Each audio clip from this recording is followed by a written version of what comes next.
Thank you very much for inviting me, Danny. It's always a pleasure and an honor. Yes, everyone, thank you so much. First, Marandi, everyone hit the like button. That's how you can boost the show. But first, Marandi, I wanted to begin the program with a question about where we are in the war. It appears that Iran is the one right now dictating terms. Iran has submitted proposals to the United States around the conditions for negotiations. And in the latest proposal, at least it's being reported like this, Iran is proposing a kind of phase negotiations where only maybe a single issue or a few issues are discussed at a time. At the moment, tabling potential discussions about the whole nuclear question, uranium enrichment, etc., and instead focusing on the blockade and the Strait of Hormuz. Now, the United States and Donald Trump are saying many different things. Marco Rubio has said they're not going to, submit to these kind of terms, and we also have Donald Trump saying today that Iranian leadership is in complete disarray and that it's begging the United States to reopen the strait for them.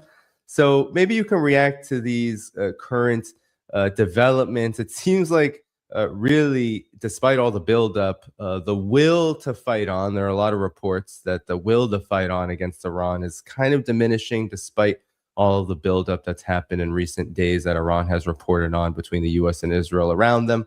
So your reaction to these developments and what's going on right now? Well, I was on Larry Johnson's, or my very good friend Larry Johnson's show yesterday, and it'll be shown tomorrow or the day after, I suppose. But I don't know if it was during the show or before the show or after the show. He was telling me about how the naval and air force commanders were pushing for the United States not to carry out an assault. But in any case, in Iran, the assumption is that there will be an attack, and they're preparing for it. They've been preparing for it since the ceasefire, and the United States has brought in a lot of uh, supplies and weapons, from my understanding, mostly for ground operations. And so the next phase, assuming there is, excuse me, assuming there is a military conflict, the next phase will probably include both airstrikes and missile strikes against civilian targets as usual, because that's what they did last time round. Last time around, they couldn't do much against the military targets because they were mostly underground. So they took their revenge on ordinary people, both American pilots and Israeli pilots. They're brothers in crime. But but this time round they'll probably do the same. But if there's a land operation, the Iranians have also been preparing themselves for that as well for decades. In fact, they've been preparing themselves for a land assault for just as long as they've been preparing themselves with these with the development of these missile and drone bases. So you can be sure that the same missile and drone bases that shocked the Americans and their underground assets, um,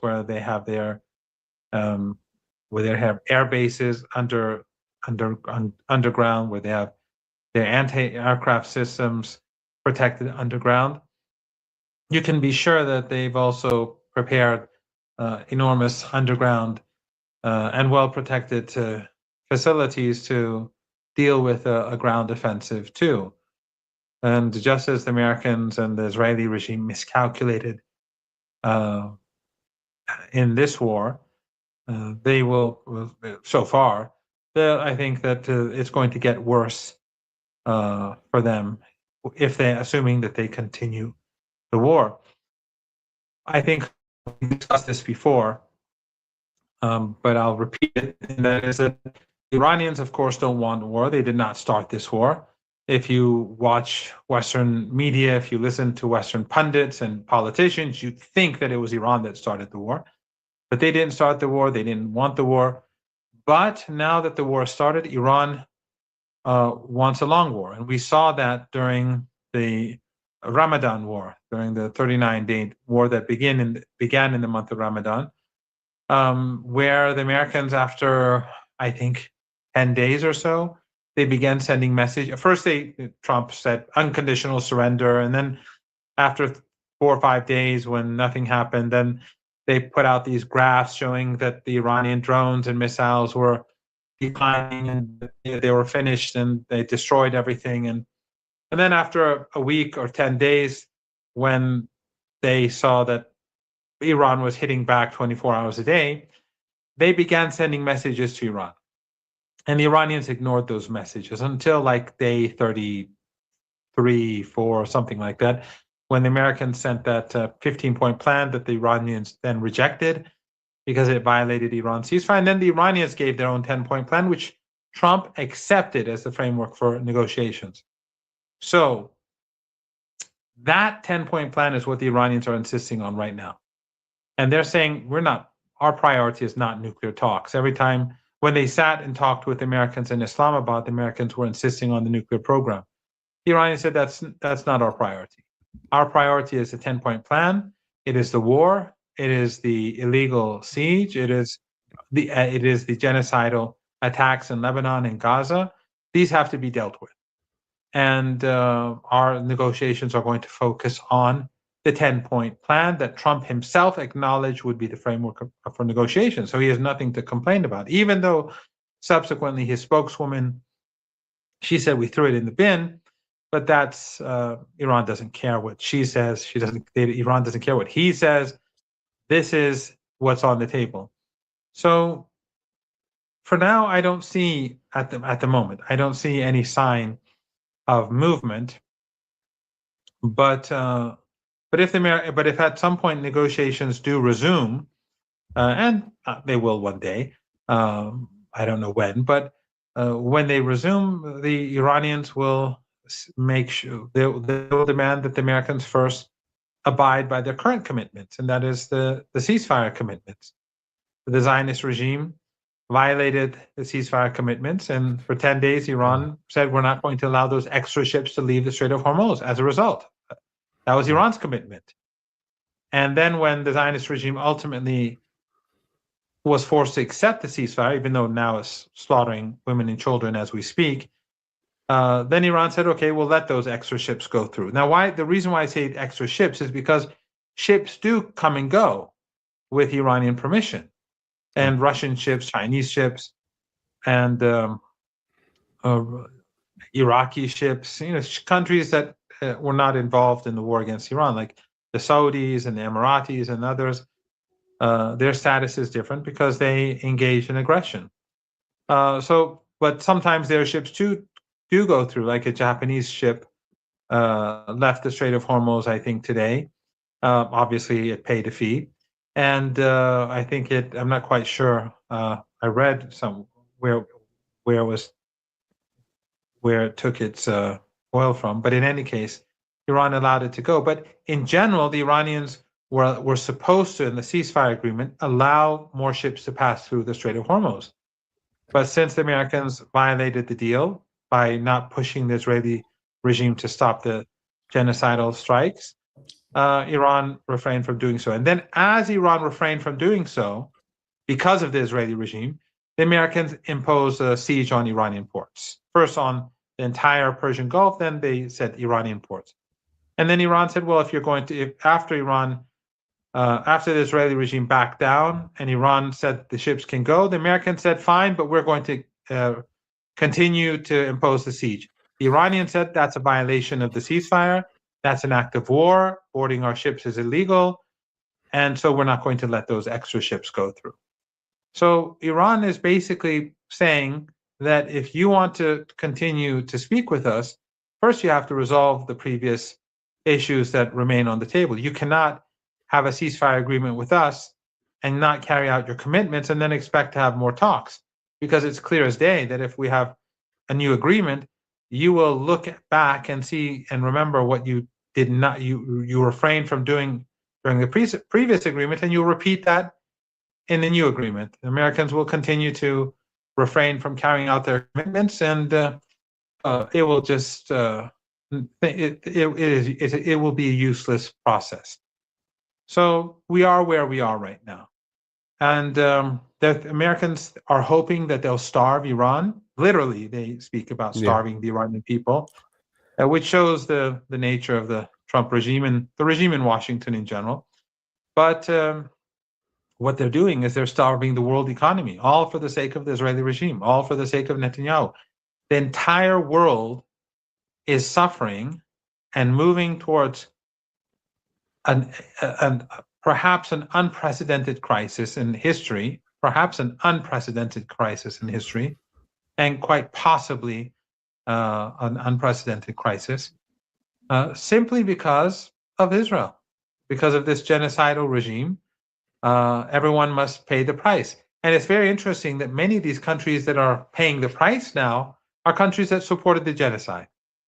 You know, the Europeans, the Australians, the New Zealanders, the Canadians, all those genocidal those genocide supporters, they are paying the price just like the American people and just like everyone else, because the Israeli regime demands this illegal war to continue. Hmm.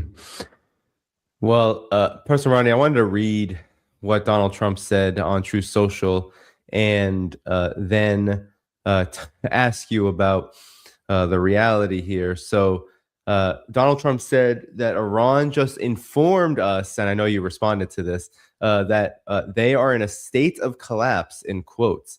They want us to, quote, open the Hormuz Strait, end quote, as soon as possible, as they try to figure out their leadership situation, which I believe they will be able to do.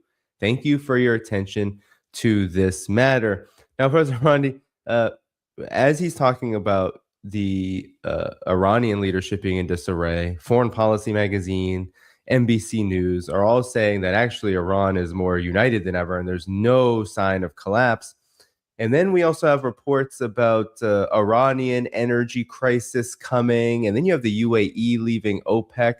Could you talk about what the reality is? Like, is this blockade working? Is Donald Trump right when he says that Iran is in a state of disarray and a state of collapse?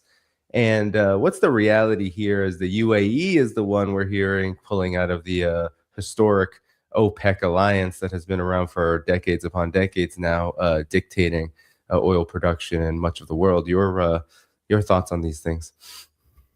Well, the UAE is a broken regime, and it's never going to return to what it was before the war. And they bet on the wrong horse.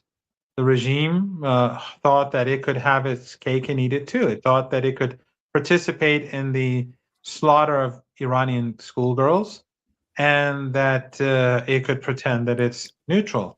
And the regime did a huge injustice to its own people, just like the other regimes in the Persian Gulf that participated in this war.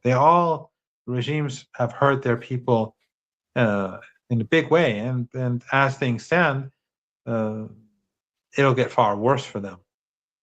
If the military conflict continues, they already know what Iran can do, and they should expect Iran continue to do what it did after, because if the United States strikes Iran, it can only be done with their consent, because they've given their air, their sea, and their land to the Americans to wage war, and they even fund the war. They provide financial assistance to these bases.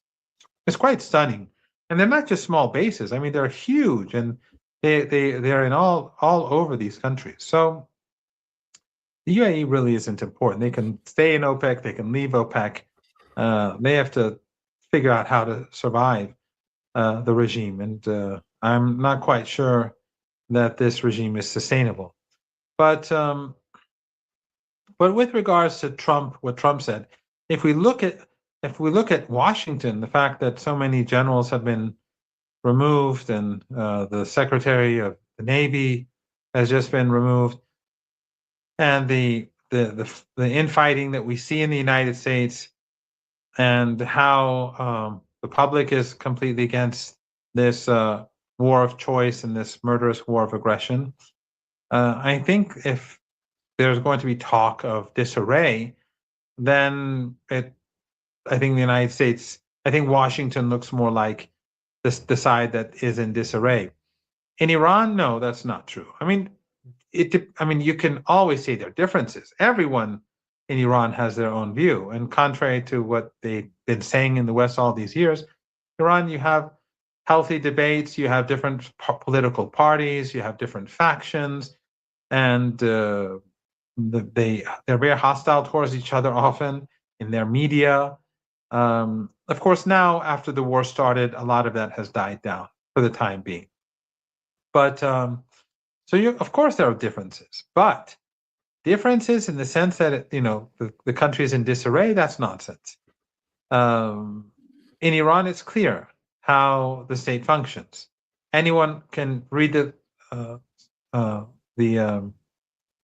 Constitution, and we have a leader, we have a president, we have the head of the judiciary, we have Parliament, the Speaker of Parliament, and we have a Supreme National Security Council. We have the armed forces, and in the Supreme National Security Council, the president is the head of the council. It has a chair that is jointly chosen by the president and the leader.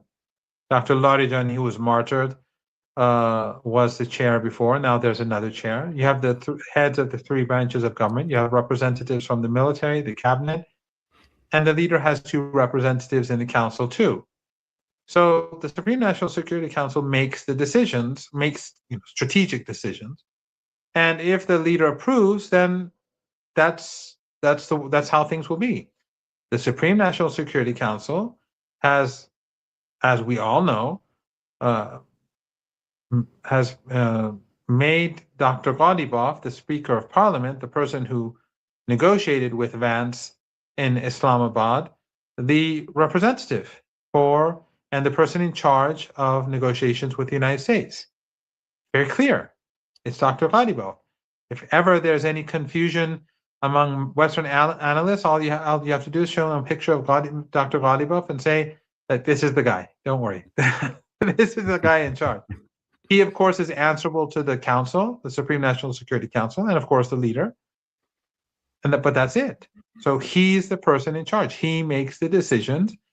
And if the council has no problem with it, if the leader has no problem with it, then that's final. So that is all nonsense. I stress that in Iran, of course, there are different opinions. This happens all the time, but not in the way they want to, and not in the way in which they are trying to imply in the West. No, in fact, it's much more clear who's in charge in Iran than in the United States.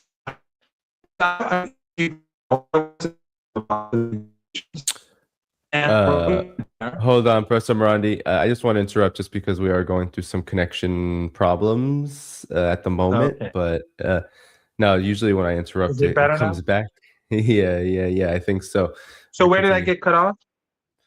You were talking about Ghalibaf, but continue wherever you'd like to pick up. So Dr. Ghalibaf is the person in charge. And so, as it's clear that, in fact, when the delegation, when the Americans and the Iranians both went to Islamabad for the negotiations, that is the only time that the Iranians and the Americans have negotiated directly in recent years. The only time, that single day. So some people were saying when Islamabad happened, the talks, they were saying, so they were negotiating. No, they weren't. Messages were going back and forth. That's been happening for years. And afterwards, messages go back and forth. That's been happening for years, for decades. But when Dr. Ghalibaf went to Islamabad, and I accompanied the delegation. They asked me to go and help with media, and I wouldn't refuse, obviously, if they wanted help. So Dr. Ghalibaf, when he was there, and it's interesting, by the way, as a footnote, while we were there on our way there, the Washington Post published an article, an opinion piece, saying that the Iranian negotiators should be assassinated. So the regime in Washington and the media in the United States compete for carrying out crimes, war crimes, and crimes against humanity. That's the state of affairs with the Epstein class, that's in charge of the media and government. But in any case, Dr. Ghalibaf, when he was there, he made no phone calls to Iran. Why? Because he had authority. He had the authority to negotiate. He had already had his conversations with Ayatollah Khamenei, the leader, and the Supreme National Security Council, and he went to negotiate. But Vance, even though he was surrounded by his two Israeli agents, Witkoff and Kushner, he had to make, I think, a dozen phone calls throughout the day. Why? Because he had no authority. He even called Netanyahu, and Netanyahu later said that Vance reported to me, as if he's his subordinate. And he also said other American leaders report to me every day, which is interesting. You'd think that would cause outrage in the Western media, but of course it went unnoticed. So Ghalibaf was sitting there, and Vance was constantly on the phone. So which side is in disarray? Right. Which side can't make decisions? Which side lacks authority?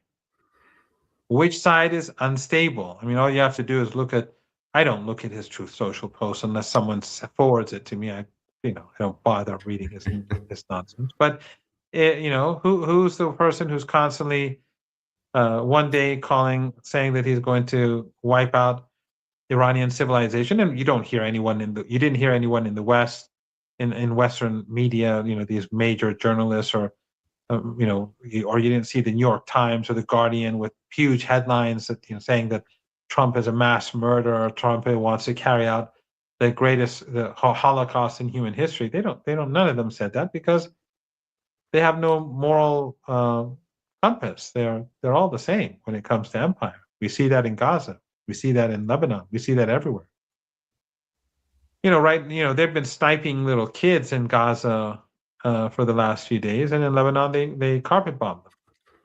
So, and Western media pretends that they pretend that nothing's happening in Gaza, and Western journalists, in order to help the Israelis, they say these are Hezbollah strongholds or Hezbollah targets, when they're in Beirut. They know they're lying. So, in any case, what we have is an American side that it is unable to make decisions, and the Iranian side is clear about what it wants. It says it's been agreed upon that this 10-point plan be the center of negotiations, the focus of negotiations. The negotiations be founded based upon this text, and Iran insists that happens. And the Americans, whether they like it or not, that's the Iranian position. Professor Marandi, The Atlantic came out with an article a report that I think is very interesting. And in the last few days, we've seen CBS News come out with a report about Iran using what is Cold War era aircraft, a fighter jet, the F-5, to strike Camp Buehring in Kuwait, and that has caused a storm. Now, J.D. Vance, reportedly, according to The Atlantic, is the sole, and we heard Iran also say that the Trump administration has kind of, put J.D. Vance in a kind of corner, not really allowing him to even engage in negotiations. And you even said during or even in the lead up to a new round of negotiations, not even having to participate. And you talked about how when he was in Islamabad, he was kind of almost acting as a point person for the Israelis with no real independent agency of his own. But according to The Atlantic, what they are saying is that J.D. Vance is very concerned that the Pentagon itself, in a kind of almost in a kind of its own panic, is hiding the reality of the situation in the war from Donald Trump.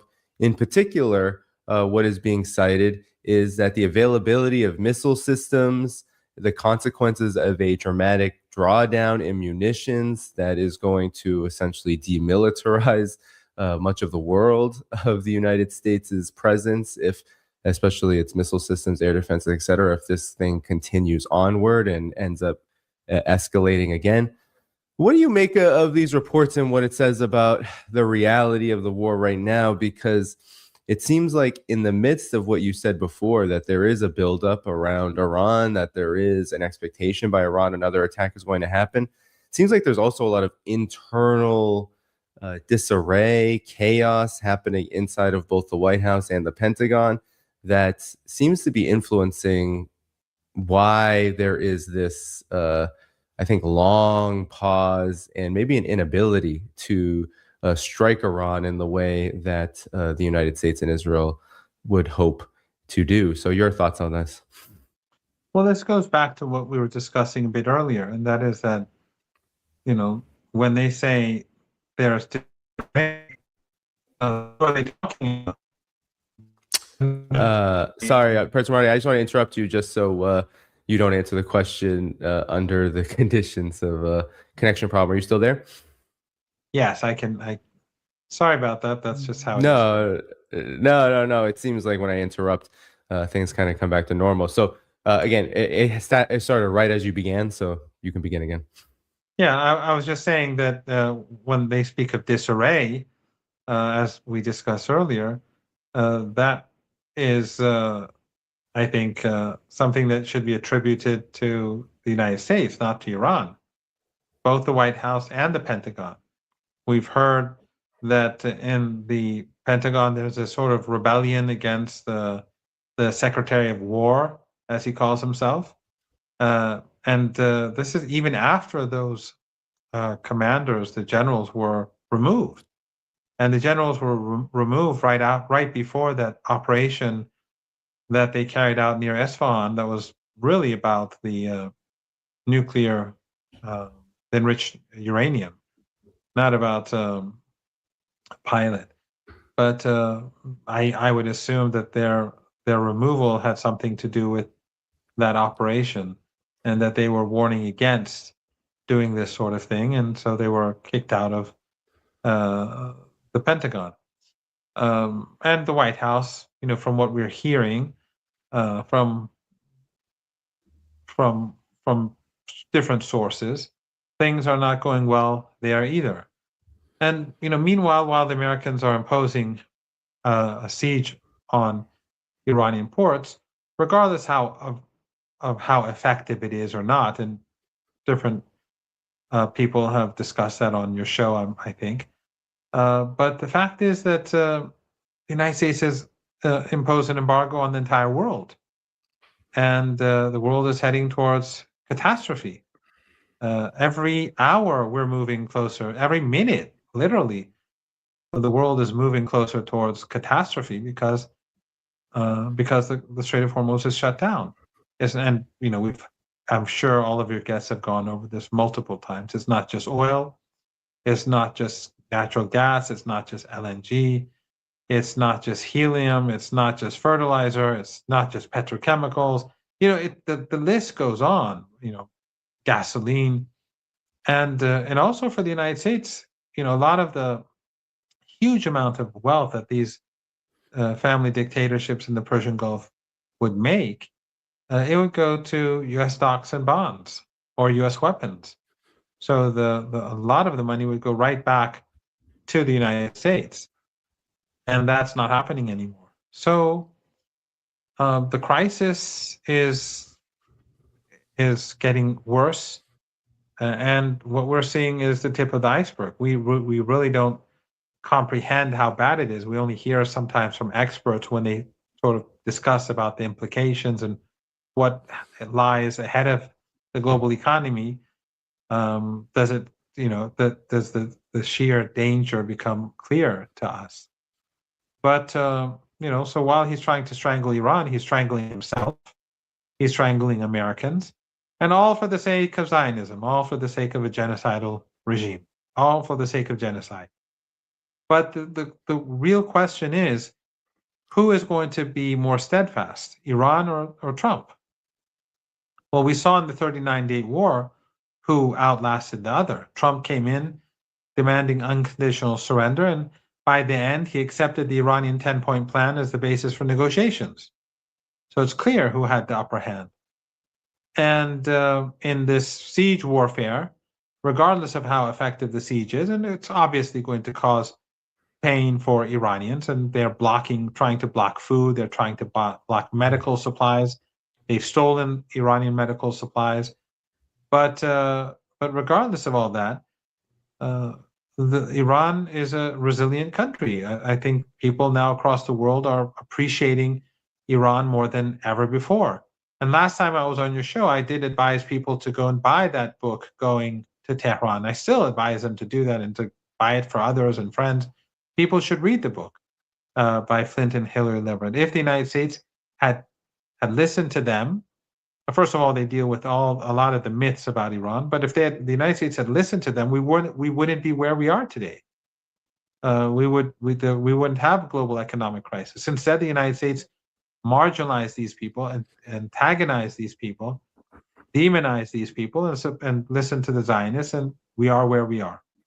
But the Iranians have extraordinary resilience, and they're admired across the globe now. The anti-Iranian propaganda, the anti-resistance propaganda that we were hearing for decades from regimes close to the United States in our region, Western media, people see through that right now.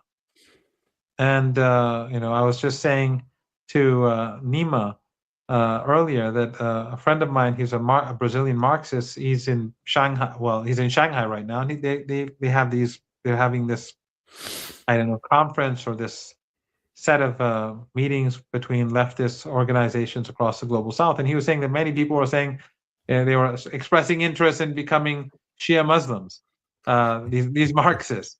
And that shows that there's extraordinary amount of soft power that Iran and the axis of resistance and Hezbollah and others they have.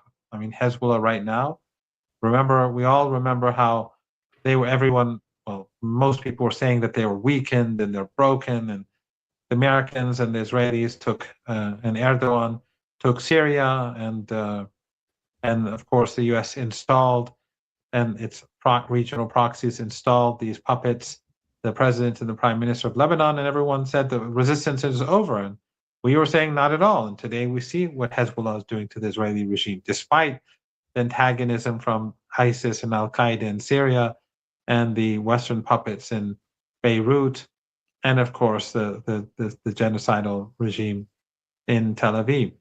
But all of this antagonism towards Iran is not working. Again, I advise people to read the book and to give it to people who are interested in what's going on. So it's an eye opener, I think. But in any case, the important point is that for Iran, this is a war for survival. For the axis of resistance, it is an existential war. For the United States, it's a war of choice. Trump carried out this war, as Joe Kent rightly said, the head of anti-terrorism and the counterintelligence, right? Counterterrorism. And installed by Trump. When he resigned, he said Iran's no threat. Iran's not making a nuclear weapon, and this war is because of Zionism and the Israeli regime. So for Trump, this is a war of choice. So whether it's the 39-day war where Trump had to back down, or now in this siege that Trump has imposed that goes both ways against Iran and his proxies in the Persian Gulf and the international community, Iran is definitely going to outlast him, just as they did during the war, because it's an existential war. And for him, it's a war of choice. People in the United States are, they're angry. They're saying, why are we paying a price for a war that you promised us not to get into? Why are we paying, why is the cost of living getting worse? Because a genocidal regime is demanding it from us. So these are questions he has to answer, and he has no answer. But what do people in Iran say? People in Iran say, well, the United States, which has waged an unprovoked war against us, is now trying to starve us. Are we going to submit? No. That's basically how things are. So who is going to win? Who is going to persevere? It's obvious. Yeah, and when I was in China, similar sentiment. Most people, if not everyone, I was in a conference that also had a lot of international visitors from all over and especially the global South. Everyone right now has a lot of admiration for Iran, and there's whether it's they want to join the Shia Muslim a contingency, or whether it's just that they're very interested in how Iran's particular political and spiritual and development overall, how that's influenced its ability to resist. I mean, that's going to be a historic question from here on out. And we heard Vladimir Putin after Abbas Araghchi came and visited and had that 90 plus minute conversation with Putin. He also said that Iran's resistance has been incredibly admirable and very influential for the global South. So this is going to be a historic question for quite a long time that Danny, people are going to be pondering. yeah, and Danny, many people thought Iran, even people who supported Iran, friends of Iran, friends of mine thought Iran would collapse, even though we were saying that this is not going to happen. Right. Good friends of Iran, because everyone thought that this empire is just can't be defeated. Right. And now, and you see, even in the United States, a lot of people are supporting Iran because they know that this empire is not serving justice or even their own interests. So people across the world have seen that the empire is far weaker. This conflict is not over. And the United States will try to impose as much misery on ordinary Iranians and the Lebanese and anyone who supports the people of Palestine. Because remember, this is all about Palestine. The conflict with Iran, the conflict with Lebanon, Hezbollah, with Ansar Allah, with the axis of resistance, it is all about Palestine. It is, I mean, Iran and the resistance have always supported the Cuban people, and we should all keep repeating and telling people that the United States is committing crimes in Cuba, because the Western media is indifferent. Even the fake leftists and like the Guardian, they don't care. But we should remind people of what's going on in Cuba and what's happening in what the Americans are trying to do in Venezuela. But in any case, this is basically about Palestine. And the suffering of the Lebanese people is because they fought to draw away the forces of genocide from Gaza. That's what they were doing all along, because they were slaughtering the children, and Hezbollah sacrificed their own people, their own families, in order to spare the people of Gaza. That, I think, makes them the most heroic force of good in of our time. So this is all about Palestine, and we have to remember. We have to revive that momentum that Trump succeeded in breaking when he imposed that fake ceasefire in Gaza with the help of these regional regimes that went to Egypt to acted like a bunch of buffoons in front of him. They all whitewashed his genocidal personality. But more importantly, all those huge protests across the world, they died down subsequently. But the genocide in Gaza continues. I mean, in Lebanon, it's even worse now. But in Gaza, they kill kids every day. Every day, they snipe kids in classrooms. It's just unbelievable how monstrous they are, and how Western diplomats, the EU diplomats, how disgusting they are, and how Western journalists, how disgusting they are. Those who are based in Palestine or those who are based in Lebanon, who call these airstrikes on towns and villages as Hezbollah strongholds or Hezbollah targets, to sort of justify these monstrous atrocities.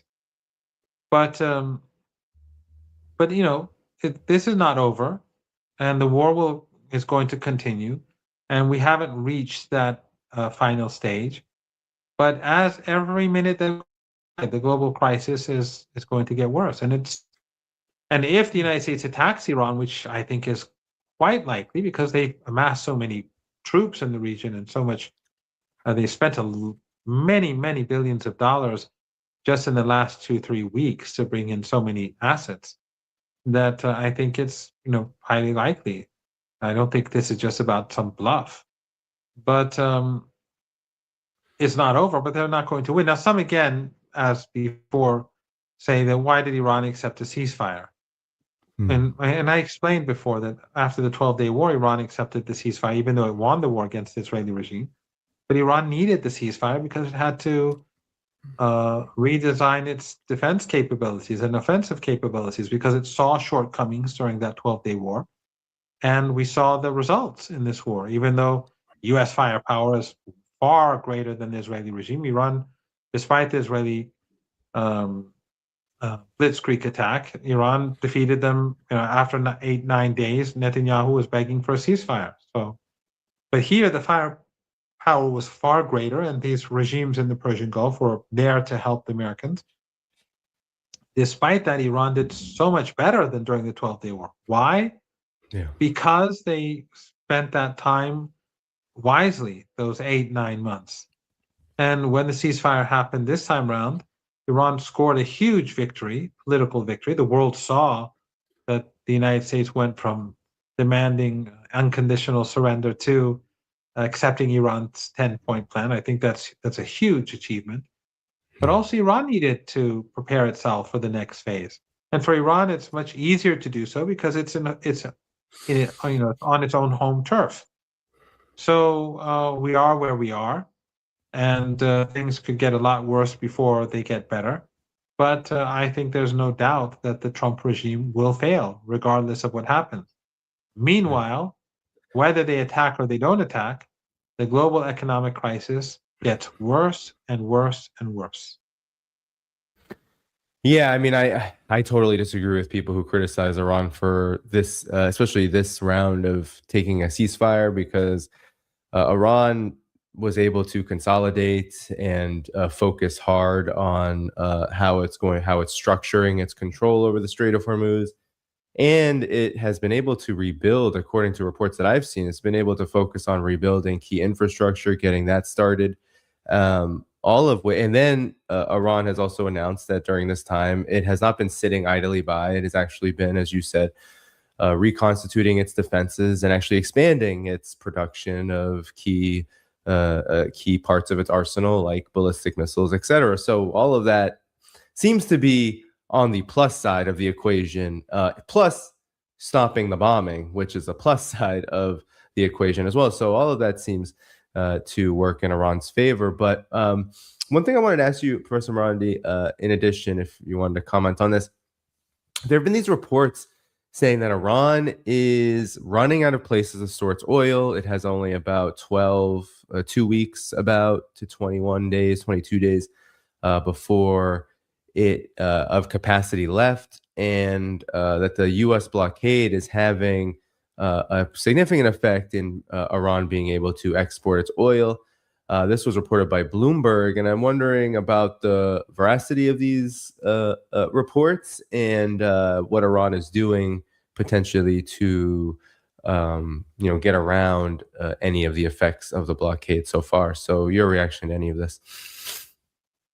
Well, we've heard different reports about the blockade and the extent to which it has been successful and how many ships have gone through. But the fact is that whether Iranian ships have been able to pass through in large numbers or not, this is going to have a significant impact on Iran. There's no doubt about that.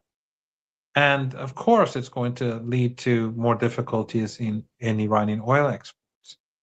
But we have to keep in mind that Iran has been here before. Iran, when Trump revived the maximum pressure sanctions, and of course that's happened under Obama too when he started this, because he was the person who initiated the maximum pressure sanctions. But when Trump restarted them, Iran's oil production exports almost went to zero. So it's we for a couple of years, 2, 3 years, we weren't exporting any oil. The little oil that we were exporting was basically oil that we owed to the Chinese for things that they'd done in Iran. So we weren't making money from it. So this is something that we have to keep in mind, that Iran is a country that's been under maximum pressure sanctions for decades. So it is more resilient And of course, the people are by nature resilient, as we've seen, and the fact that they've withstood all those sanctions and still they won the war. Um, that resilience, I think, and the fact that they've experienced these sort of difficulties before is different than when the global economy, which is not sanctioned, is now going to be facing this crisis. So a sanctioned country that has been through this before can relive this experience more easily than those who have no idea what to do under these new circumstances. But also, Iran can export some of its oil by, either by sea to a degree, but also through land. For many years, Iran was importing oil from Kazakhstan and then re-exporting its own oil on behalf of Kazakhstan through the Persian Gulf. And so railways to Central Asia, to China, they can be used. Of course, it'll be more difficult, more costly, but this is war. And of course, the United States has taken stolen supplies from Iranians, medical supplies. But, Iran has many borders: Pakistan, Afghanistan, Turkmenistan, the Caspian Sea, to Russia, to Kazakhstan, to Azerbaijan, Armenia, Turkey, Iraq. So it's a huge country. It's not like it's not, it's the size of France, Germany, and Britain combined, and a bit bigger too.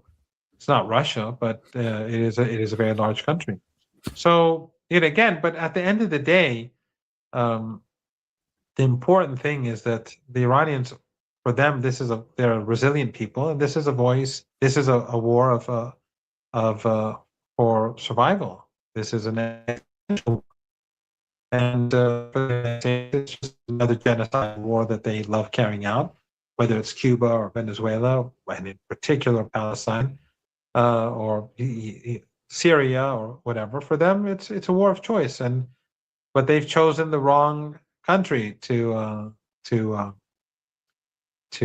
try to defeat this time around, the Trump regime, the Epstein class. So yes, it's going to have an impact on Iranian society, but that's war. Yeah, indeed. It is war. One of the things that we're hearing from Marandi, we are hearing that Iran is pursuing land routes, of course, to transport its oil, particularly to China, which is one of the biggest, clients in terms of Iranian oil exports.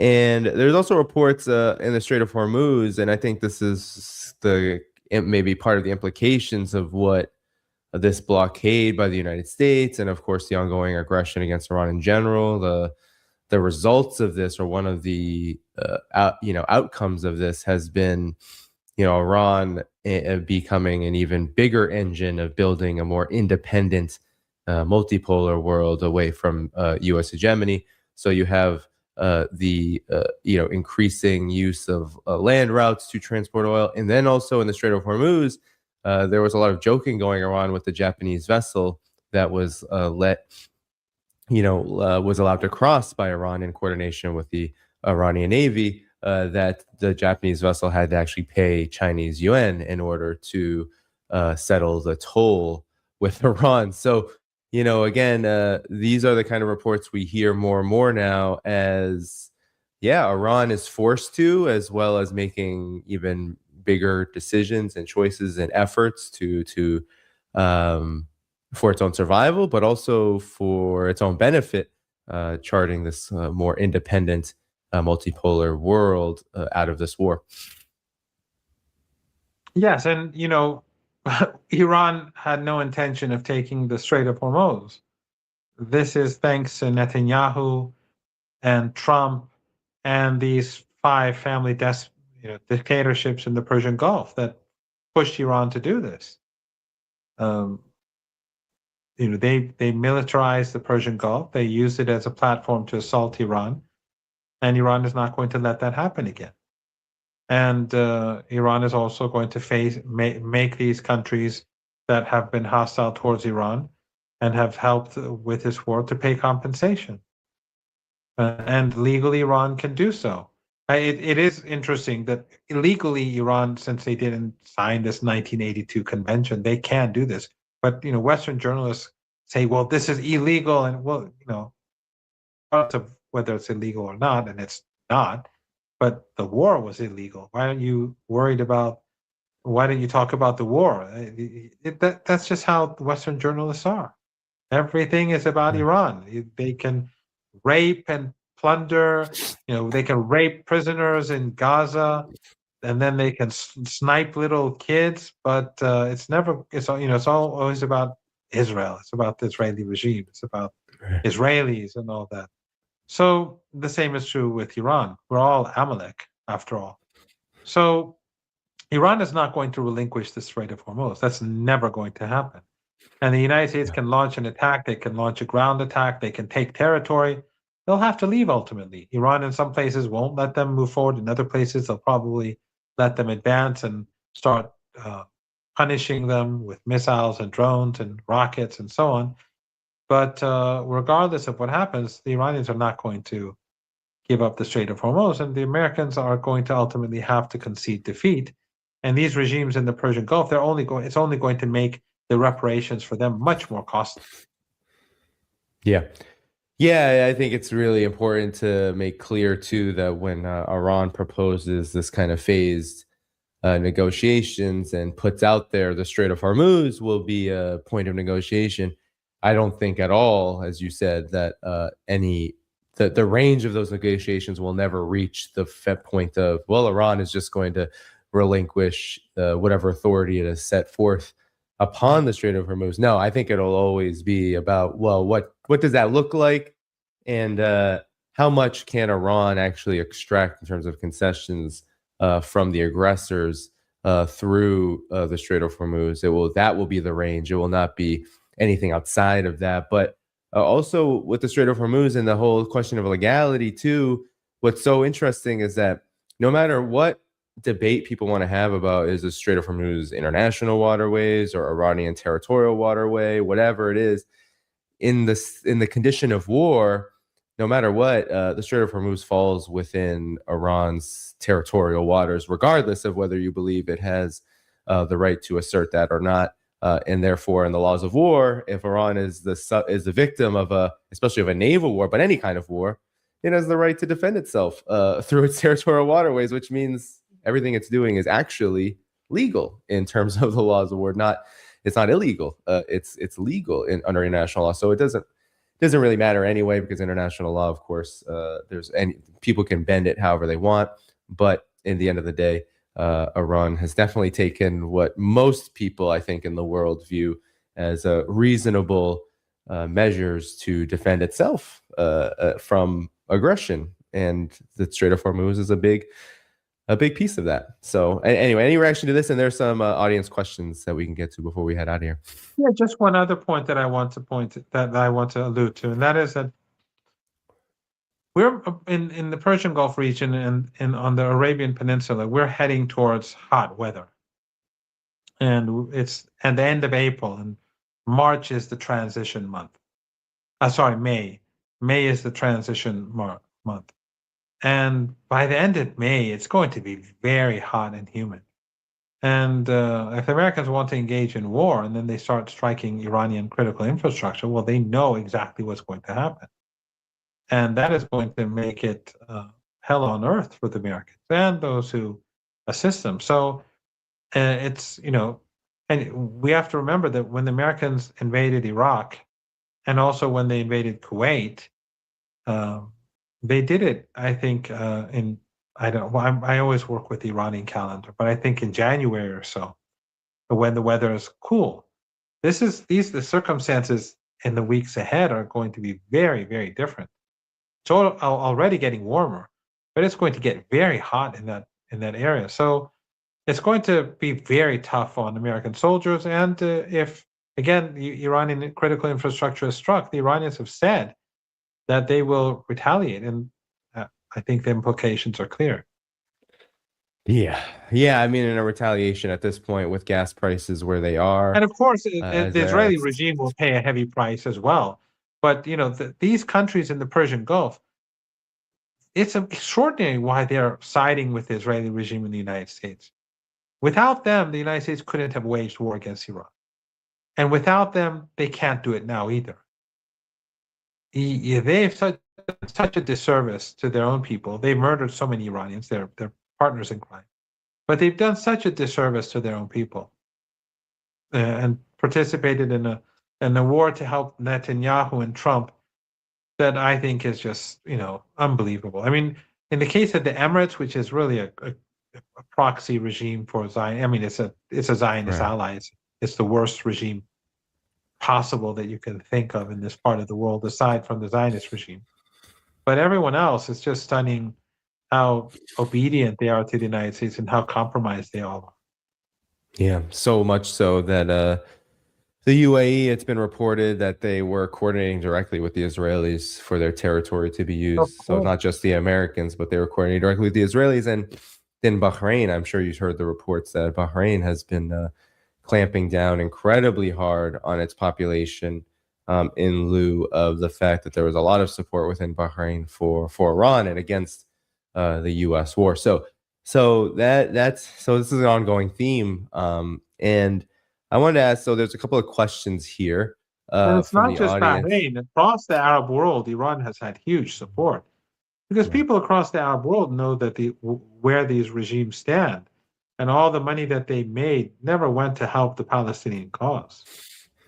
No, no, definitely not. Definitely not. That's anyone with two eyes who paid any attention to what's happening in the region can see that quite clearly. Professor Rondi, so there are a few questions. Was the Iranian National Cemetery struck? Is that something that you know about? This is someone from the audience. The Wing of Iranian, we don't Shu have I don't know National what's the Iran, Cemetery. because every city has its own cemetery or cemeteries. I don't, Iranian Okay. National Cemetery? Yeah, I'm not aware of it either, but Maybe a cemetery has been bombed. So I sort of vaguely remember something. I'm not sure. I mean, one yeah. of the problems is I was doing so much media during the war. Right. Often I was behind, and I didn't It's know what hard was to going keep on track. as much as ordinary people. So it was like the irony was that I knew less about what was going on often than what. But That's funny. I sort of think that they did bomb a cemetery, but I'm not sure. I That's mean, they've okay. done all sorts of atrocities. They I bombed mean, hospitals. They they intentionally bombed that school, killing 168 kids. I mean, that was the right, day one of. We discussed this before. It was day one of targeting. right, I've been in war, and I've been on the first day of operations. The first day of a major operation, the first target, the initial targets are all very carefully vetted, very carefully for months, it's sometimes disgusting. for years. Right, And so it is inconceivable that the Americans didn't know that this was a school. That school was there for years. It is inconceivable right, because they were on the apps, both Iranian and American, on the maps. right, But there's the sin of those kids was that some of them were the children of officers, and the Americans wanted to punish them. And those who say, "How can that be?" I mean, all they have to do is come to Tehran and look at the hospitals that were bombed, look at the Red Crescent Society buildings. In one of my, I think I told you this the other time I was on, on one of the shows. One of my friends, his brother-in-law, has a business. I don't know exactly what it is, but he hired two truck drivers who own their own trucks to take some goods from his city to another city, or maybe from another city to his city. I don't know, but in the south of Iran, near the Persian Gulf. And the Americans bombed the trucks, killing the drivers, and destroyed the trucks and all the goods, and they just murdered them. That's what they've been doing. They've been slaughtering people, bombing uh, vehicles, bombing trucks, bombing buildings. They're no different from the Zionists. The American pilots are just as criminal. and let's be quite honest. While it's abhorrent and disgusting, and of course we should be just absolutely infuriated by something like what happened to the school in Iran and to those 160 plus young girls. This is not something the United States has not done before in terms of just targeting And they never civilians, apologized. targeting children. They never apologize. No, and they can have dozens of They didn't even examples. acknowledge that they did it. No, They no, tried to blame Iran for it. yeah, it's ridiculous. So, weather station. Someone want to know: has rain really returned since? Ask about the weather stations blowing up. I'm not so sure about these details. I mean, it's been a while since these things happened. So, Professor Ronnie, any thoughts on this? Yeah, we've had for 4 or 5 years we've had drought, and this year was pretty good. Tehran less so, and like couple of cities near Tehran, but on the whole, the amount of rainfall and snow that we've had is above average. But Tehran, I think, has been better. Right now, in the snows above Tehran, in the mountains above Tehran, there's a lot of snow still, even though it's the end of April. But I don't know if it has anything to do with these, what the American radar installations and that. I have no knowledge of these things. Last but not least, is Palestine included in the peace deal? Keep up the good work. I guess I mean the ceasefire. Is Palestine Yes, it is included? Yes, Lebanon was named because there was heavy fighting in Lebanon. Right. But it said the region, so that would include everything. But the problem is that these regional governments, they went to Egypt, or Jordan, Turkey, the Egyptians, of course, the Qataris and others. They went there and basically whitewashed Trump and supported that fake ceasefire. So there is already a ceasefire in place, and it's very difficult for Iran to force some change when the entire region, those who are selling oil, like the regime in Azerbaijan, and transporting that oil, like Turkey, or receiving natural gas, like Egypt, or doing business and trade, like Jordan.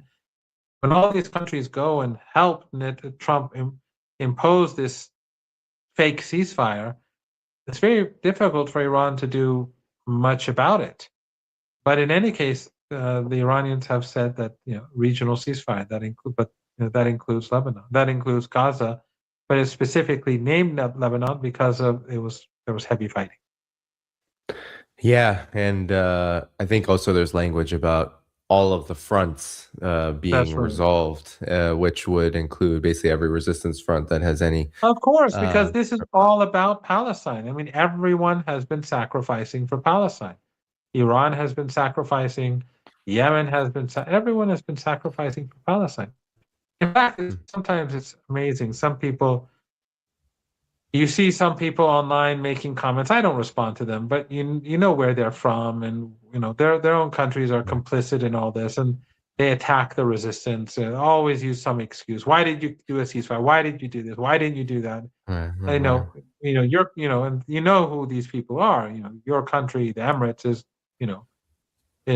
helping the Israeli regime. Your country is, helping the regime in some other way. So a lot of these people are influencers who are close to these regimes that are complicit. Yeah.